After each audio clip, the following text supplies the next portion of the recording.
Friends, આજે હું તમારી સાથે શેર કરીશ ટેસ્ટી અને એકદમ ચટાકેદાર પાત્રા બાઇટ્સની રેસીપી. તો આ પાત્રા બાઇટ્સનો સ્વાદ એકદમ ઓરિજિનલ ગુજરાતી પાત્રા જેવો જ આવે છે, જેમાં ના તો આપણે પાન ઉપર લગાવવાનું બેટર તૈયાર કરવું પડશે કે ના તો પાનના બીડા વળવા પડશે અને ના તો આપણે તેને વરાળે બાફવા પડશે. બસ અળવીના પાન, ઘરના રેગ્યુલર મસાલા અને ફક્ત ચણાના લોટ સાથે પાત્રા બાઇટ્સ 8 થી 10 મિનિટમાં તૈયાર થઈ જાય છે, જે ખાવામાં સોફ્ટ હોવાની સાથે સ્વાદમાં એકદમ જોરદાર લાગે છે. તો ફરસાણમાં કંઈક નવું બનાવવું હોય તો એકવાર આ પાત્રા બાઇટ્સ ચોક્કસથી ટ્રાય કરવા જેવા છે. તો ચાલો રેસીપી શરૂ કરીએ. એકદમ ટેસ્ટી પાત્રા બાઇટ્સ બનાવવા માટે મેં 8 નંગ જેટલા મીડિયમ સાઇઝના અળવીના પાન લીધેલા છે. તો મેં પાનને ધોઈને કોરા કરી લીધેલા છે, સાથે તેની પાછળની રહેલી જાડી નસના ભાગને કાઢી લીધેલી છે.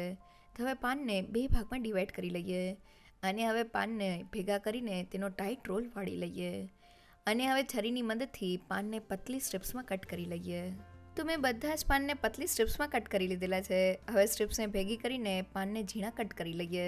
તો તમે જોઈ શકો છો કે મેં પાનને આ રીતના ઝીણા કટ કરી લીધેલા છે. કપથી માપીએ તો 2 કપ જેટલા અળવીના પાન છે. હવે મેં એક મીડિયમ સાઇઝનું બટેટું લીધેલું છે. તો મેં કાચા બટેટાનો જ ઉપયોગ કરેલો છે. બસ તેની છાલના ભાગને કાઢી લીધેલો છે. તો હવે તેને ખમણી લઈએ.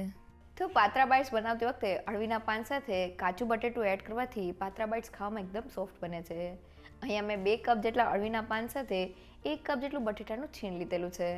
સાથે બટેટાના છીણને આપણે ઘરમાં રહેલી કોઈ પણ ઝીણી ખમણીથી ખમણી લેવાનું છે, જે ફક્ત 3 થી 4 મિનિટમાં જ મિક્સરમાં કૂક થઈ જશે.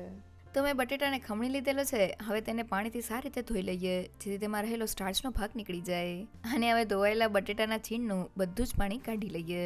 તો તમે જોઈ શકો છો કે બટેટાનું આ રીતનું પતલું છીણ તૈયાર થઈ ગયું છે, જે પાત્રા બાઇટ્સ માટે એકદમ પરફેક્ટ છે. અને હવે પાત્રા બાઇટ્સમાં એડ કરવા માટે મેં ચણાનો લોટ લીધેલો છે. તો વાટકીના માપથી 1 વાટકી અને તેની ઉપર અડધી વાટકી એટલે કે ટોટલ 1.5 વાટકી જેટલો ચણાનો લોટ લીધેલો છે. હવે તેમાં અડધી ચમચી હળદર પાવડર અને સ્વાદ પ્રમાણે મીઠું એડ કરી દઈએ અને પાણી એડ કરતા જઈને ચણાના લોટનું મીડિયમ થીક બેટર બનાવી લઈએ. તો તમે જોઈ શકો છો કે કોઈ પણ જાતના ગાંઠા વગરનું સ્મૂથ બેટર તૈયાર થઈ ગયું છે. બેટરની કન્સિસ્ટન્સી ચમચામાંથી એક ધારમાં પડે તેવી મીડિયમ થીક છે. અહીંયા આપણે બેટરને વધુ પડતું પતલું નથી કરવાનું. આ રીતનું બેટર તૈયાર કરવામાં મારે 1 કપ જેટલા પાણીની જરૂર પડેલી છે. તો પાત્રા બાઇટ્સમાં મેં 2 કપ જેટલા સુધારેલા અળવીના પાન અને તેની સાથે 1 કપ જેટલું બટેટાનું ખમણેલું છીણ લીધેલું છે, એટલે મેં ટોટલ 3 કપ જેટલું મિક્સર લીધેલું છે. તેની સાથે આપણે તેનાથી અડધું એટલે કે 1.5 કપ જેટલો ચણાનો લોટ લેવાનો છે. લોટનું માપ આપણે મિક્સરથી અડધું રાખવાનું છે. સાથે લોટમાં થોડું પાણી એડ કરીને આપણે તેનું બેટર તૈયાર કરી દીધેલું છે, જેનાથી આપણે જ્યારે મિક્સરમાં લોટ એડ કરીએ ત્યારે તેના જરા પણ ગાંઠા ન પડે અને તે એકદમ સારી રીતે કૂક થઈ જાય. અને હવે પાત્રા બાઇટ્સ બનાવવા માટે કઢાઈમાં 2 મોટી ચમચીલું તેલ એડ કરી દઈએ. ગરમ તેલમાં 1 ચમચીલું જીરું, 1 પિંચ જેટલી હિંગ, 1 મોટી ચમચીલા સફેદ તલ અને મેં 2 મોટી ચમચીલા અધકચરા ક્રશ કરેલા સિંગદાણા લીધેલા છે. સાથે 1 મોટી ચમચીલી આદુ મરચાં અને લસણની પેસ્ટ એડ કરીને તેને સારી રીતે સાતરી લઈએ. તો વઘારમાં થોડા સિંગદાણા એડ કરવાથી તેની એકદમ સરસ ફ્લેવર આપણા બાઇટ્સમાં આવે છે. તો ફક્ત 1 થી 2 મિનિટમાં આદુ મરચાં અને લસણની પેસ્ટ એકદમ સારી રીતે સતળાઈ ગઈ છે. તો ગેસની ફ્લેમ લો કરી દઈએ અને મસાલામાં અડધી ચમચીલો હળદર પાવડર, 1 ચમચી લાલ મરચું પાવડર અને 1 ચમચીલું ધાણા જીરું પાવડર એડ કરી દઈએ. અને મસાલા બળે નહીં તેના માટે થોડું પાણી એડ કરીને મસાલાને તેલમાં સારી રીતે સાતળી લઈએ. તો લગભગ 1 થી 2 મિનિટમાં જ મસાલા એકદમ સારી રીતે સતળીને તેની સાઇડ્સમાંથી તેલ છૂટું પડી ગયું છે. તો હવે આ સમયે તેમાં કટ કરેલા અળવીના પાનને એડ કરી દઈએ.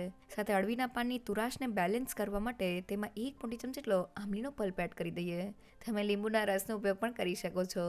સાથે બધા ટેસ્ટને બેલેન્સ કરવા માટે 2 મોટી ચમચી જેટલો ગોળ એડ કરી દઈએ અને તેને સારી રીતે મિક્સ કરી લઈએ.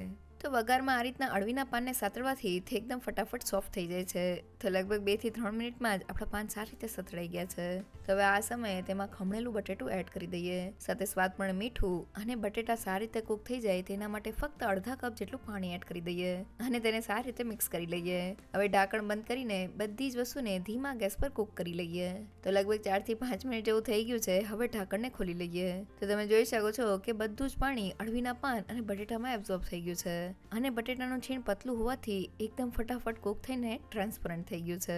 તો હવે આ સમયે તૈયાર કરેલા ચણાના લોટના બેટરને એડ કરી દઈએ અને તેને સારી રીતે મિક્સ કરી લઈએ. અને હવે મિક્સરને હલાવતા જઈને આપણે તેને કૂક કરી લઈએ.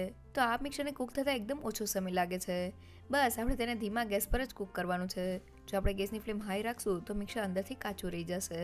તો લગભગ 4 થી 5 મિનિટ જેવું થઈ ગયું છે અને તમે જોઈ શકો છો કે મિક્સર પેનની સપાટી છોડીને આ રીતના ડોના ફોર્મમાં એટલે કે લોટ જેવું તૈયાર થઈ ગયું છે.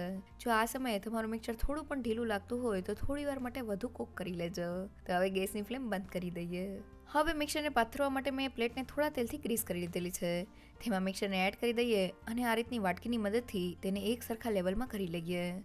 તો મિક્સર આ રીતના એક સરખા લેવલમાં થઈ જાય એટલે તેને 15 થી 20 મિનિટ માટેનો રેસ્ટ આપી દઈએ. તો લગભગ 20 થી 25 મિનિટ જેવું થઈ ગયું છે અને મિક્સરને જોઈએ તો તે એકદમ સારી રીતે સેટ થઈ ગયું છે. તો હવે થાળીને પલટાવીને મિક્સરને ડીમોલ્ડ કરી લઈએ અને હવે છરીની મદદથી તેના સ્ક્વેર પીસ કરી લઈએ. તો મેં બધા જ પીસને કરી લીધેલા છે. એક પીસને હાથમાં લઈને જોઈએ તો આપણા પીસ એકદમ પરફેક્ટ તૈયાર થયા છે. હાથેથી તોડીએ તો તે ખાવામાં સોફ્ટ તૈયાર થયા છે, જેને બનાવવા એકદમ સહેલા. તો આપણો પાત્રા બાઈટનો બેઝ તૈયાર થઈ ગયો છે. ચણાના લોટને જ્યારે આપણે મિક્સરમાં એડ કરીએ પછી આપણે તેને ધીમા ગેસ પર હલાવતું જવાનું છે. ધીમે ધીમે આપણો ચણાનો લોટ કૂક થતો જશે અને તે પેનની સપાટી છોડીને એક ડો ફોર્મમાં આવી જશે. અહીં આપણે ચણાના લોટને એકદમ સારી રીતે કૂક કરી લેવાનું છે. જો મિક્સર થોડું પણ ઢીલું હશે તો આપણા પાત્રા બાઇટ્સ અંદરથી કાચા રહેશે. અને હવે પાત્રા બાઇટ્સને વઘારવા માટે મેં મોટી સાઇઝનો તવો લીધેલો છે. તમે ઘરમાં રહેલી કોઈ પણ કડાઈ કે તવાનો ઉપયોગ કરી શકો છો. તેમાં 2 મોટી ચમચીલું તેલ એડ કરી દઈએ. ગરમ તેલમાં 1 ચમચીલું જીરું, 1 પિંચ જેટલી હિંગ, 1 મોટી ચમચીલા સફેદ તલ, થોડા લીમડાના પાન અને 2 લીલા મરચાના ટુકડા એડ કરીને તેને સારી રીતે સાતરી લઈએ. અને હવે વઘારમાં તૈયાર કરેલા પાત્રા બાઇટ્સને આ રીતના રાખી દઈએ અને હવે ધીમા ગેસ પર તેની ઉપરની સપાટી ક્રિસ્પી કરી લઈએ. તો લગભગ 2 થી 3 મિનિટ જેવું થઈ ગયું છે અને બાઇટ્સને પલટાવીને જોઈએ તો તેનું ઉપરથી એકદમ ક્રિસ્પી કોટિંગ તૈયાર થયું છે. હવે તેને નીચેની બાજુથી પણ ક્રિસ્પી કરી લઈએ. તો લગભગ 3 થી 4 મિનિટ જેવું થઈ ગયું છે અને બાઇટ્સને પલટાવીને જોઈએ તો તે બંને બાજુથી એકદમ સારી રીતે કૂક થઈને ક્રિસ્પી તૈયાર થઈ ગયા છે. તો હવે ગેસની ફ્લેમ બંધ કરી દઈએ. તો જોતાં જ ખાવાનું મન થઈ જાય એવા આપણા પાત્રા બાઇટ્સ તૈયાર થઈ ગયા છે. એકવાર જરૂરથી ટ્રાય કરજો. તો ફક્ત 8 થી 10 મિનિટમાં બહારથી ક્રિસ્પી અને ખાવામાં એકદમ સોફ્ટ પાત્રા બાઇટ્સ બનીને તૈયાર થઈ ગયા છે. પાત્રા બાઇટ્સને વઘારતી વખતે તેને થોડી વાર માટે તેલમાં કૂક કરવાથી તેનું આઉટર લેયર એકદમ ક્રિસ્પી તૈયાર થાય છે. પાત્રા બાઇટ્સ બનાવતી વખતે બસ તમારે અમુક વાતનું ધ્યાન રાખવાનું છે. પહેલી એ કે અળવીના પાન સાથે ફક્ત 1 કાચું બટેટું એડ કરવાથી પાત્રા બાઇટ્સનો સ્વાદ તો વધી જાય છે પણ તે ખાવામાં સોફ્ટ તૈયાર થાય છે. સાથે અળવીના પાન અને બટેટાના મિક્સરથી આપણે અડધો લોટ લેવાનો છે. 3 કપ મિક્સર સાથે મેં 1.5 કપ જેટલો ચણાનો લોટ લીધેલો છે. સાથે ચણાના લોટમાં થોડું પાણી એડ કરવાથી જ્યારે આપણે તેને મિક્સરમાં એડ કરીએ છીએ ત્યારે તેના જરા પણ ગાંઠા નથી પડતા. અને પાત્રા બાઇટ્સના મિક્સરને આપણે ત્યાં સુધી કૂક કરવાનું છે જ્યાં સુધી તે પેનની સપાટી છોડીને ડો ફોર્મમાં ન આવી જાય. અને તૈયાર થયેલા પાત્રા બાઇટ્સને જ્યારે આપણે વઘારશું ત્યારે તે સ્વાદમાં એકદમ ટેસ્ટી લાગે છે. જો તમને મારી આજની રેસીપી ગમી હોય તો મને કમેન્ટ સેક્શનમાં જરૂરથી કહેજો. સાથે મારા વિડીયોને લાઇક અને ફ્રેન્ડ્સ અને ફેમિલીમાં શેર કરજો અને મારી ચેનલને સબસ્ક્રાઈબ કરવાનું ના ભૂલશો. તો ફરી મળીએ એક નવી રેસીપી સાથે.